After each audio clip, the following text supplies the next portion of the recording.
Good morning পরীক্ষা প্রস্তুতি YouTube চ্যানেলে তোমাদের সকলকে আর একবার ওয়েলকাম।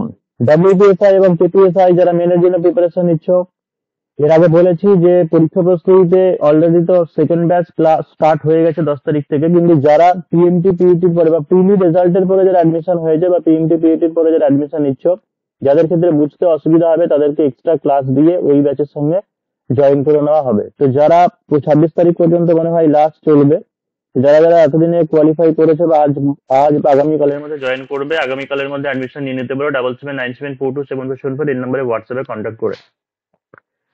আর জিকের ব্যাপার নিয়ে দেখো যে এর আগেও তোমাদেরকে বলেছি, আভাস দিয়েছি বা আবারও বলছি যে এখনো যারা বিভিন্ন দোদুল্যমানে রয়েছে জিকে ব্যাপারটা নিয়ে, তাদের উদ্দেশ্যে বলি যে জিকে পেপার পুরোনো নিয়মে অর্থাৎ ডেসক্রিপটিভ নিয়মে হতে চলেছে, সেটাই কিন্তু হওয়ার প্রবল সম্ভাবনা আছে।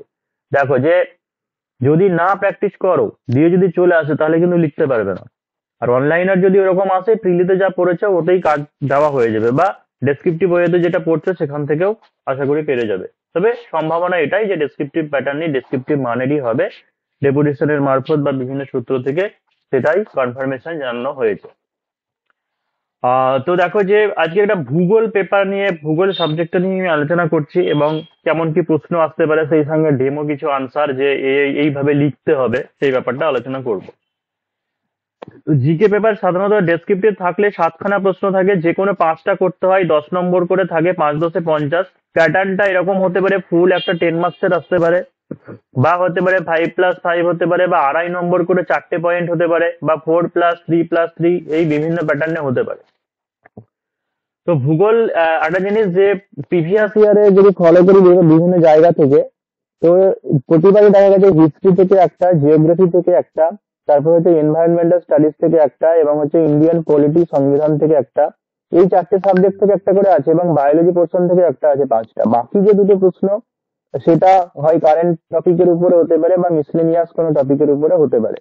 সাধারণত ফিজিক্যাল সায়েন্স থেকে দেওয়া হয় না, কিন্তু হয়তো দেখা গেল যে এবার দেওয়া হতেও পারে, কারণ টিআরবি তো প্রতি মুহূর্তে চমক দেখায়। এবার যেমন একদমই প্রিলিতে পাতি কোশ্চেন করে দিল, অর্থাৎ যে জিনিসটা আমরা ভাবছি দেখা গেল যে বা প্রিভিয়াস ইয়ারে যেমনটা এসেছে এবার দেখা গেল অন্যরকম চলে এলো। তো এটা একদমই বোর্ডকে বিশ্বাস করা যায় না। মিসলেনিয়াসের ক্ষেত্রে যেমন প্রতি বছর সেই একই ধরনেরই প্যাটার্ন, কিন্তু পুলিশের ক্ষেত্রে সেরকম প্যাটার্নের কোনো স্থিরতা নেই যে এই বছর এরকম হলো বলে পরের বার এরকমই আসবে, বা এই বছর এই সাবজেক্ট থেকে এলো পরের বার দেখা গেলো অন্য কোনো সাবজেক্ট অন্য কোনো টপিক থেকে দেওয়া হলো। তাই একটু আমাদেরকে ভালো করে সেই স্ট্র্যাটেজিটা ফলো করতে হবে। তো ভূগোল থেকে দেখে নাও প্রথমেই যে ভূগোল থেকে পড়ার ডেসক্রিপটিভ পড়া বলতে পশ্চিমবঙ্গ বা ভারতের এই যে মূল মূল পয়েন্ট গুলো আছে, যেমন ভূপ্রকৃতি, পাহাড় পর্বত, নদ নদী, খনিজ সম্পদ, জলবায়ু, মৃত্তিকা, কৃষি, অর্থনীতি, পর্যটন, তথ্য প্রযুক্তি, শিল্প, এই সমস্ত বিষয়ে শর্ট নোটস। একবার যেমন এই পয়েন্ট গুলোই 10টা পয়েন্ট ছিল, 1 নম্বর করে 10 নম্বর ছিল, আর একবার যেমন 2.5 করে 4টে পয়েন্ট ছিল, 4 2.5 10 ছিল। পশ্চিমবঙ্গ বা ভারত অল্টারনেট করে এমনি করে দেওয়া হয়। তো সেই কারণের জন্য এই যে 11টা টপিক আছে, ভূপ্রকৃতি, পাহাড় পর্বত, এরকম করে 11টা টপিক আছে, এই 11টা টপিক থেকে প্রত্যেকে 5 নম্বরের করে লেখার জন্য মানে করে নেবে, 5 নম্বর করে যেন পরীক্ষায় এলে পরে লিখতে পারো সেই হিসেবে পয়েন্ট গুলো বানিয়ে নিয়ে মুখস্থ করতে হবে। এবার যদি দেখো যে 2.5 নম্বরের লেখা দিয়ে দিচ্ছে, তখন মেন মেন জিনিসটুকু শুধু বলতে হবে। আমি এখানে 5 নম্বরের মতো করে লিখে দিয়েছি, যদি 2.5 নম্বর আসে তাহলে কতটুকু বাদ দিতে হবে সেই ব্যাপারটা আলোচনা করে দেবো। সেই সঙ্গে তারপরে যেটা আছে করতে হবে দুর্যোগ, বিপর্যয়, খরা, বন্যা, ঘূর্ণিঝড়, তুষারপাত, যেগুলো আমাদের মানব জীবনের সঙ্গে বা পরিবেশের সঙ্গে ওতপ্রোতভাবে জড়িয়ে রয়েছে, বিভিন্ন প্রাকৃতিক দুর্যোগ সংক্রান্ত, যেগুলো ভূগোল এগুলো মাধ্যমিকের সিলেবাসে, 9-10-এর সিলেবাসে এই সমস্ত জিনিসগুলো দেওয়া আছে বলে মনে হয়েছে ইম্পর্ট্যান্ট, এগুলো পড়তে পারে বলে। ভূমিকম্প বা সুনামি। 3 নম্বর হচ্ছে ডিজাস্টার ম্যানেজমেন্ট কি, বা হচ্ছে কিভাবে কাজ করে, জিপিএস কি, এর কাজ কি। এরকম আরো প্রশ্ন আছে, যারা পেড কোর্সে জয়েন হয়ে যাবে তারা সাজেশন সহ আনসার সমস্ত কিছু পেয়ে যাবে। 7797427474 এই নম্বরে হোয়াটসঅ্যাপে কন্ট্যাক্ট করে নিতে পারো। তো এবার দেখে নাও যে আমি যে কোশ্চেন গুলো আলোচনা করছি, যে যে পয়েন্ট গুলো আলোচনা করলাম, যে 5 নম্বরের এলে বা 2.5 নম্বরের এলেও কতটুকু কিভাবে লিখতে হবে, কিছু আমি কয়েকটা পয়েন্ট দেখাচ্ছি। 11টা পয়েন্টের মধ্যে আমি 3-4টে টপিক দেখাচ্ছি পয়েন্ট। 1 নম্বরে যে পশ্চিমবঙ্গের ভূপ্রকৃতি। তো পশ্চিমবঙ্গের ভূপ্রকৃতি দেখো যে কি, পশ্চিমবঙ্গের ভূপ্রকৃতিকে 3টে ভাগে ভাগ করা যায়। 3টে ভাগে ভাগ করা যায়, দার্জিলিং, কালিম্পং এবং আলিপুরদুয়ারের অঞ্চল নিয়ে গঠিত উত্তরের পার্বত্য অঞ্চল, বা প্রথমে এটাও লিখতে পারতো উত্তরের পার্বত্য অঞ্চল কোলন দিয়ে দার্জিলিং, কালিম্পং ও আলিপুরদুয়ার অঞ্চল নিয়ে গঠিত। এটা এরকমও লিখতে পারতে। 2 নম্বরে যে পশ্চিমবঙ্গের পুরুলিয়া, ঝাড়গ্রাম, বাঁকুড়া, পশ্চিম বর্ধমান, বীরভূম জেলার অংশ নিয়ে গঠিত পশ্চিমের মালভূমি অঞ্চল। আর 3 নম্বর হচ্ছে উত্তরের পার্বত্য অঞ্চল, দক্ষিণের বঙ্গোপসাগর, পূর্বে বাংলাদেশ সীমানা ও পশ্চিমের মালভূমি অঞ্চল নিয়ে গঠিত দক্ষিণ পূর্বের সমভূমি অঞ্চল। অর্থাৎ যদি শর্ট একটা 1 নম্বরের পয়েন্ট হিসেবে বা 2 নম্বরের 2 নম্বরে যদি দেয়, শুধু 3টে নাম লিখে দিলেই হতো, যে উত্তরের পার্বত্য অঞ্চল, পশ্চিমের মালভূমি অঞ্চল, আর হচ্ছে দক্ষিণ পূর্বের সমভূমি অঞ্চল। বা 2.5 নম্বরের বললে এটাই লিখে দেবে, অসুবিধা হবে না। আর কিছু বৈশিষ্ট্যগুলো লিখে দিতে পারো, ঠিক আছে, কোথায় সংকীর্ণ আছে বা ঢালু আছে কোন জায়গাগুলো, সেই ব্যাপারটা যদি 5 নম্বর মনে হয় তো একটু অ্যাড করে দিতে পারো, বা না দিলেও হবে, এইটুকুই এনাফ। গেল পশ্চিমবঙ্গের ভূপ্রকৃতি সম্পর্কে। এবার হচ্ছে পশ্চিমবঙ্গের নদ নদী, যে উৎপত্তি ও গতিপথ অনুযায়ী পশ্চিমবঙ্গের নদ নদীকে 5 ভাগে ভাগ করা হয়েছে।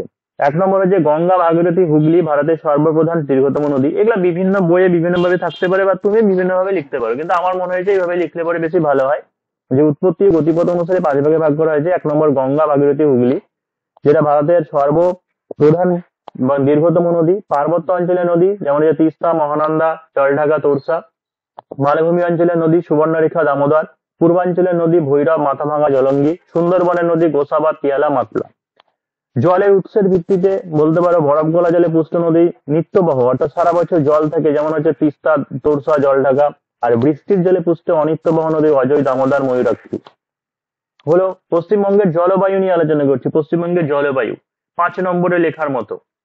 সেটা হচ্ছে পশ্চিমবঙ্গের জলবায়ু কেমন আছে, উষ্ণ ও আর্দ্র ক্রান্তীয় মৌসুমী প্রকৃতির। উষ্ণ কথাটা বলতে হবে, উষ্ণ, আর্দ্র, ক্রান্তীয় মৌসুমী প্রকৃতির।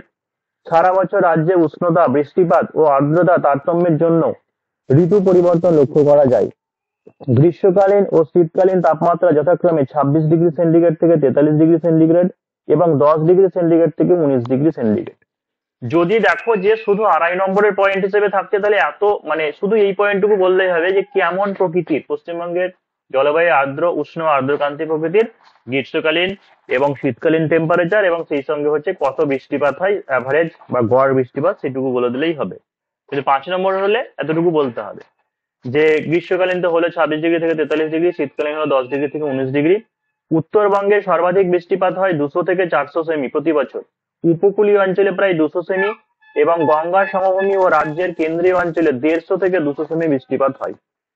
এবার এটাই যদি 2.5 নম্বরের পয়েন্ট থাকে, এতগুলো সবকিছু না বলে গড় অ্যাভারেজ টেম্পারেচার যেটা, সেটা হচ্ছে 200 থেকে 250 সেমি বৃষ্টিপাত বলে দিলেই হবে। তাহলে অ্যাভারেজ বৃষ্টিপাত যেটা, সেটা গড় বৃষ্টিপাত হয়ে গেল, এত সব আলাদা আলাদা করে না বলে।